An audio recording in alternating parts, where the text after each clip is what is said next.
I'd like to welcome everybody back. We're here in Lockhart Ranch in beautiful Jackson, Wyoming. Really beautiful meat, nice and lean, all grass-fed, never grain finished. It's a bit of a bittersweet time of year right now because all these things are going to be disappearing. So the dish that we're going to do today is a seared Lockhart beef with all these vegetables. It's going to be a big, bright, heavy-duty stew. And then I eat this stuff all through the winter. There's nothing better, like in February, January, when it's 20 below, you pull this out of the freezer and you have the bounty of summer ready to go. So we're gonna get started. This is a totally optional thing here. This is hay cut right from where we're standing right now. We're just gonna kind of wet it down a little bit here. But if you wanna come down and bother somebody, get a handful of hay, do it, because this is like a really cool method. You can do this at home in your oven, not a problem at all. Just wrap it up like I'm gonna do now, chuck it in the oven, 450. Don't let it set on fire, but keep your eye on it. And as they say, around here we like our wind relentless. So cut the ends off those guys. We're gonna get them into a bowl. Olive oil. We're gonna put these guys right down, nestled into the hay.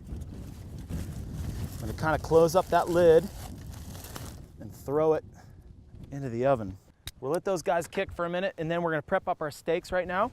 Our beautiful Lockhart steaks. We have 3 different kinds today. We have a sirloin, a petite tender, and then we have a flat iron steak. So what I like to do about 15 minutes or so before I cast iron sear these guys is just to give them a nice little marinade, olive oil and salt and pepper, and then just let them rest for a minute.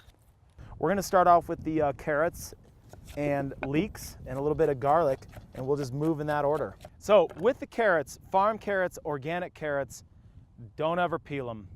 I never do. It's a crime, and I'll come and find you. It's not good.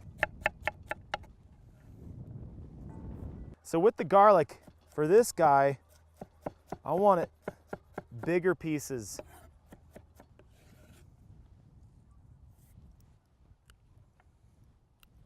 The last of the beans for the season right there. Sometimes seeing different shapes and sizes in your stew is kind of cool. Now we're gonna go in with our peppers.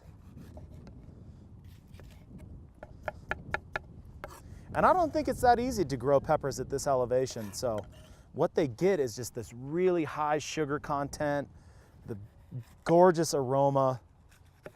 Now we're gonna work into the softer vegetables. What I like to do is take them in half, break them. That way they don't fly all over the place, make a mess of your kitchen. So finishing up with our corn here, we're gonna get into these beautiful summer squashes. Those guys I'll probably just cut down in thirds. These guys really start to sweeten up too with the frost before they're gone. So now for these beautiful hikuri turnips, I'm actually gonna pull the tops off these guys, and I'm just gonna kind of rough chop these guys up, different shapes, different textures here. So finished up with the turnips. Now we're gonna get into the beauties, local tomatoes. I wanna leave those kind of big. Since our braising time is gonna be an hour or so, I'm gonna have a little bit of tomato left at the end of it. So we got all our veg cut. Now for the exciting part. The onions are in there just absolutely smoldering and smoking away. And look at that, some of the color on there, amazing. So we're gonna fire our cast iron in, ready for our steaks. We're gonna set that baby right up on top of there. It's gonna get so hot. We're gonna work with our onions real fast here. And I'm gonna leave these guys kind of in bigger pieces because they're gonna be kind of the star of the show in there with the steak. You have your base, you have your end, you have your middle. Everything organized, cleaned up, ready to go. So let's get to these steaks. We have our cast iron absolutely ripping hot in the oven. We're gonna pull that guy out. We're gonna go in with a little tiny touch of oil. You can see how hot that pan is. Whoa. In with the flat iron. Right back on the fire here.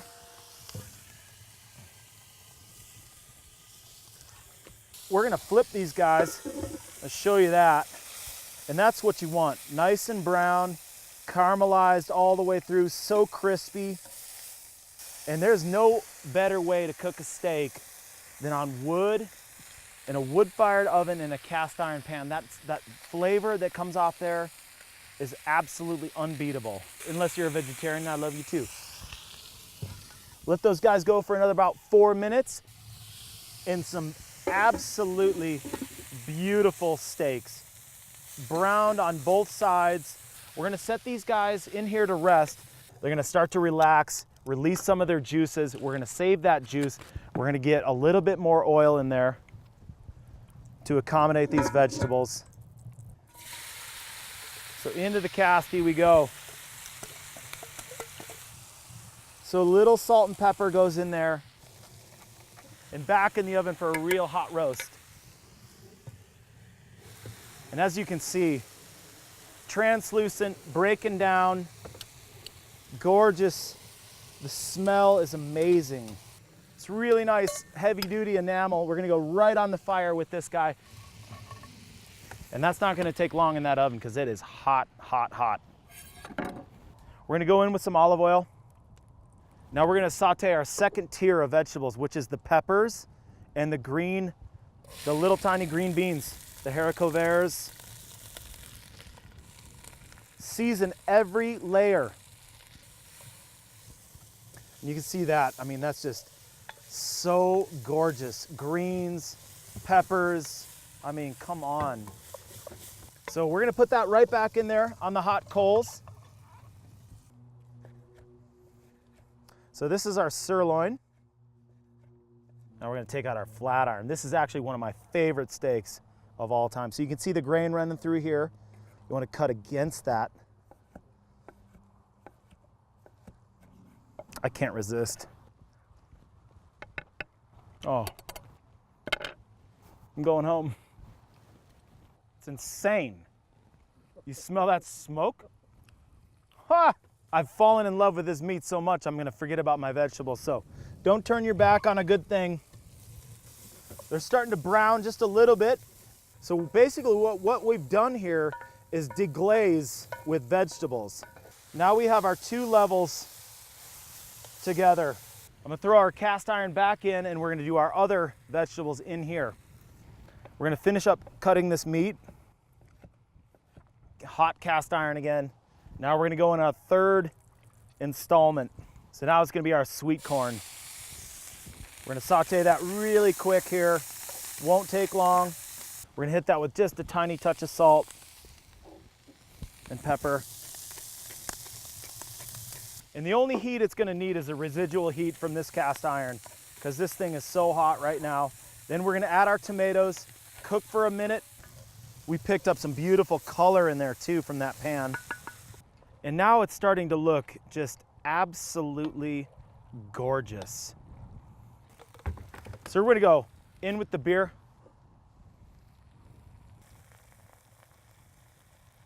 So now what we're gonna do is we're gonna add our juices along with the beer from our steak here. We have our potatoes, our beautiful fingerlings. For this, I'm gonna cut them into half coins so I can rip through them here because these guys are actually kind of a little bit big. So potatoes are done there. The liquid is gonna start to pull the potato starch out and also thicken the soup as well, or the stew. I mean, look at that. So now we're getting some blistered colorization up on top of the vegetables. So now we're gonna put our stock in. And if you want, no problem. Get a canned stock if you'd like. Making your own is the best. And you want the right ratio on this too. Don't add too much stock. You wanna just basically cover the vegetables. So we're gonna go all in there. Give that a little stir. So we're gonna add our seared chopped meat.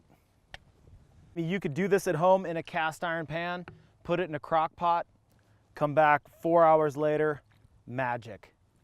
So we're gonna go lid on and into the oven. I'm gonna shut this baby down, go take a cat nap, or drink a beer. And I'm telling you, I've checked it a couple times and it is absolutely gorgeous. I'm gonna pull this guy out. The biggest indicator in here is when your potatoes when your potatoes are just starting to break and break down, so they're cooked. Because I love using the hikari turnip and their greens. Turnip greens, and I hope nobody's throwing them away, because if you do, it's seriously a sin, especially when they look this good. So I've saved all of the tops of the turnips. We're gonna add these vegetables, let it rest, and then we're gonna create our salad, just a really nice herb salad up on top of it to kind of cut the richness and just brighten the whole dish. When you're running out of real estate here, you know you win. Stir that in there. And if you can share this with your friends, families, loved ones, I mean, whew. And look at that, how that just went down into nothing. Squash and turnips, a little blast of olive oil, and a final layer of salt and pepper. Whee! In the pot we go. I mean, this is amazing. And you can see the reduction on this pot too. This thing has just been steaming in there. And I like to peel out the leaves of the celery. Nice green, a little bit of the yellow. Taste them too, see if they're not bitter, because sometimes they carry some bitterness. You can do chive batons, these are little micro chives. And we have some of this gorgeous lemon basil. You can use regular basil in the winter, cosmic parsley leaf, and just kind of tear that up. Now we're gonna take an organic orange, just a little zest, just to add some of the freshness, because wintertime, fall, citrus is king. So now I have our preserved orange. What I'm gonna do is take a little bit of the pith away, really fine julienne, not much. Chop it up. You're not gonna need any salt in this because this carries a bunch, but we will do a little pepper, touch of olive oil, just to kind of coat the leaves, and then just with your hands, just kind of make sure that is all coated nicely. Pull out our stew, and I am so excited about this. I cannot control myself now. Get some of that sauce down in there. And we're gonna finish this with the herb salad right up on top. That's like Godzilla versus Mothra. Seriously, it's that big and crazy. So here's our final dish. It's Lockhart braised beef, cosmic apple veggies, finished with a nice bright herb salad with preserved oranges. Get out there, get your veggie stock on, make these dishes, freeze them up, and enjoy. Oh.